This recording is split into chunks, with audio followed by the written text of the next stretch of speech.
Nagsimulang lahat nung 5 taon ako at kami ay nagkasakit kasamang ng aking kapatid. Ang sakit namin noon ay tigdas at ako yung nakasurvive. Ako yung nabuhay. Yung ate ko yung namatay. At doon na nag-umpisa yung kalbaryo ng buhay ko. Hindi tinanggap ng tatay ko yung pagkamatay ng aking kapatid. Dahil siya po yung paborito at kakaiba siya sa aming magkakapatid. So yun nag-umpisa na yung pananakit ng aking tatay sa akin at hindi lang ako, pati yung nanay ko. Dumating yung point na nasobrahan na yung tatay ko sa addiction niya. Umuwi ng gabi, madaling araw, nananakit, ginigising kami ng madaling araw at paulit-ulit na ginagawa yun sa amin. Hanggang sa nalulung na rin siya sa barkada. Halos hindi niya na matugunan yung pangailangan namin bilang mga anak niya. Hanggang dumating yung point na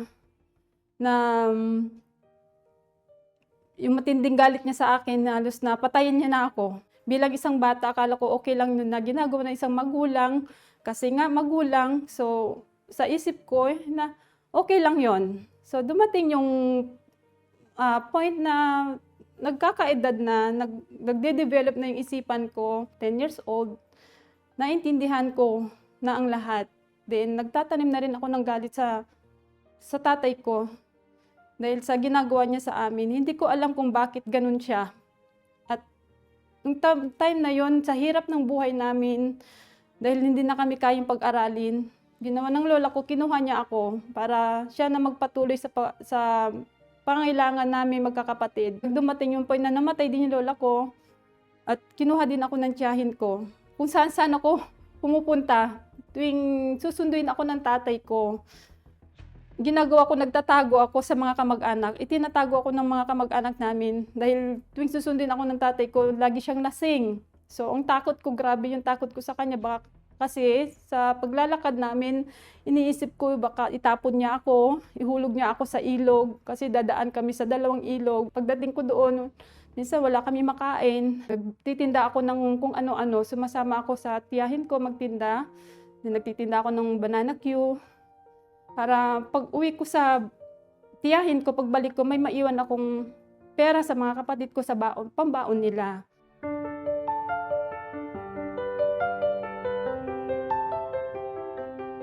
Lumipas po yung panahon, graduate po ako ng high school. So, nakintuwa ko. Sabi ko, luluwas na ako ng Maynila at natupad iyon. Lumuwas ako ng Maynila sa edad na 17. Nagtrabaho ako.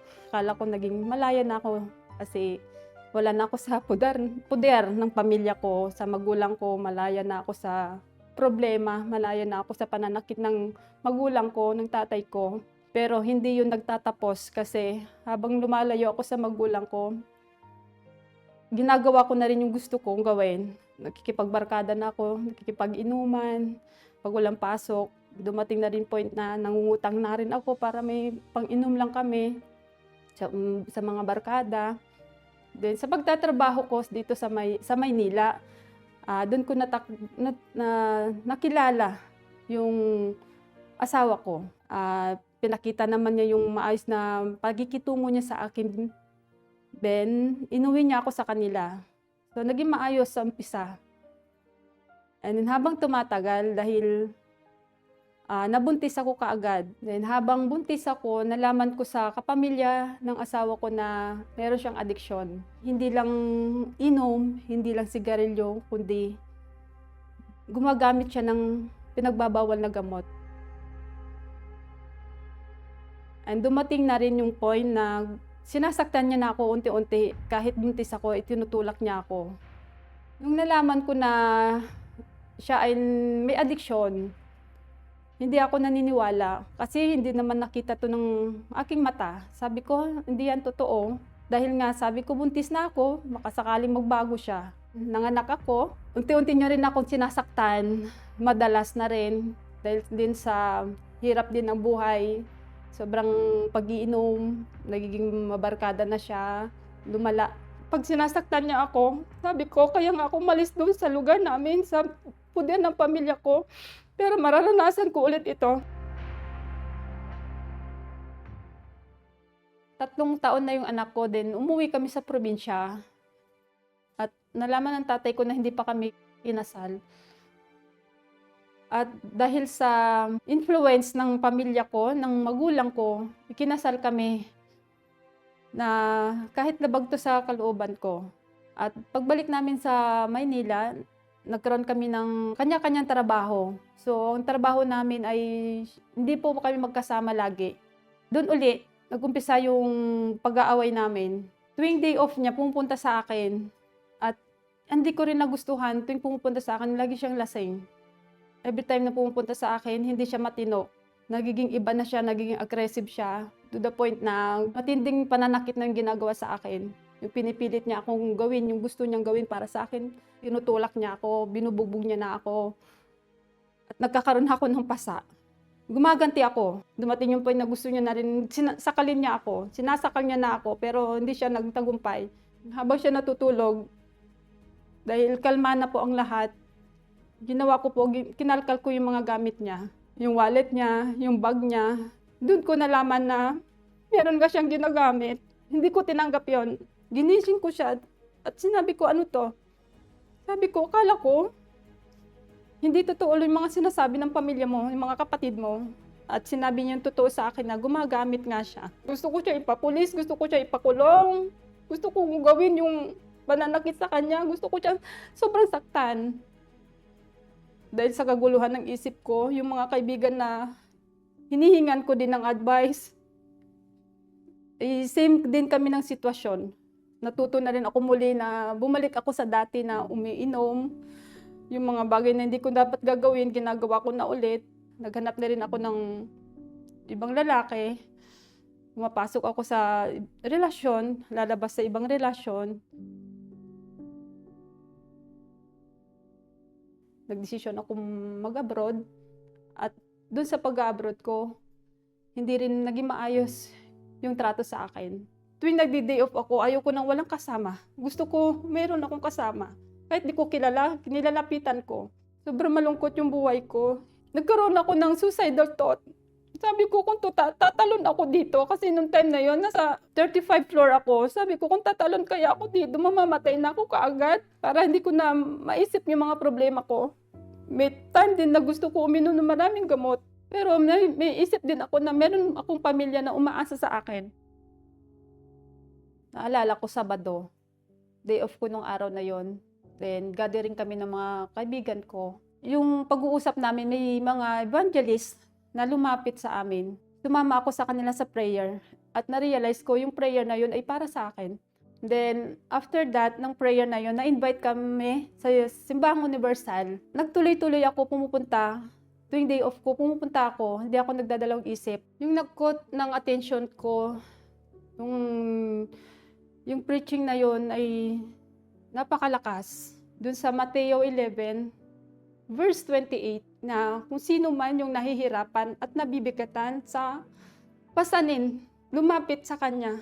At naniniwala ako na tinawag ako ng Diyos dahil yun yung sitwasyon na kinakaharap ko. At hindi ako nagdalawang isip, lumapit ako sa Kanya nang may pagpapakumbaba.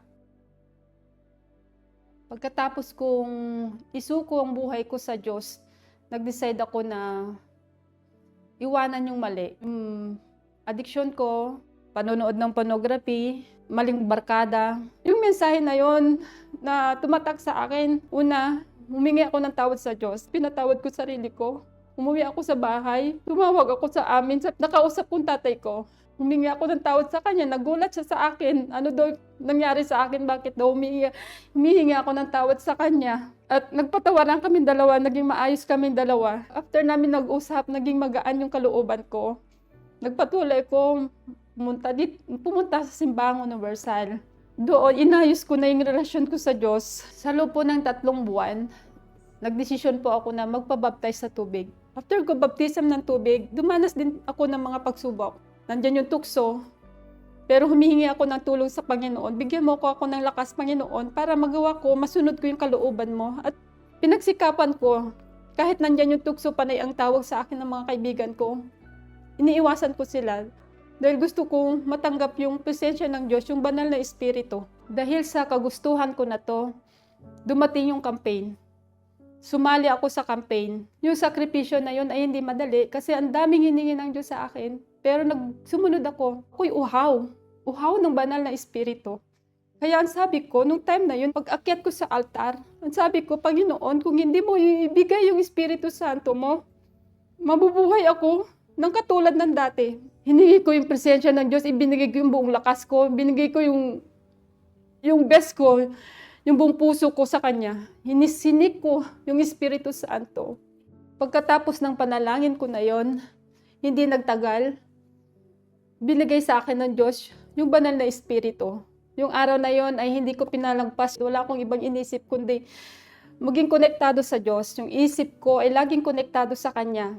Yung joy na hinahanap, yung joy na matagal ko nang gustong matanggap, natanggap ko. Yung natanggap ko ang banal na espiritu, nagbago yung pananaw ko sa buhay. Yung isipan ko, nagiba. Yung kalooban ko, naging masaya, naging kumpleto ang lahat.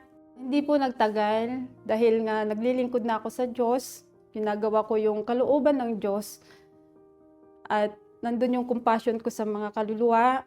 Gaya nung anong binigay ng Diyos sa akin ay binabahagi ko na rin ito. Kung noon nahihiya ako, ngayon hindi na nawala yung pagkahiya ko. Nagkaroon ako ng lakas ng loob para sabihin ko anong gusto ng Diyos para maitulong sa ibang tao. Especially sa pagliligtas ng kaluluwa. At hindi nagtagal, binigay ng Diyos yung lalaki para sa akin.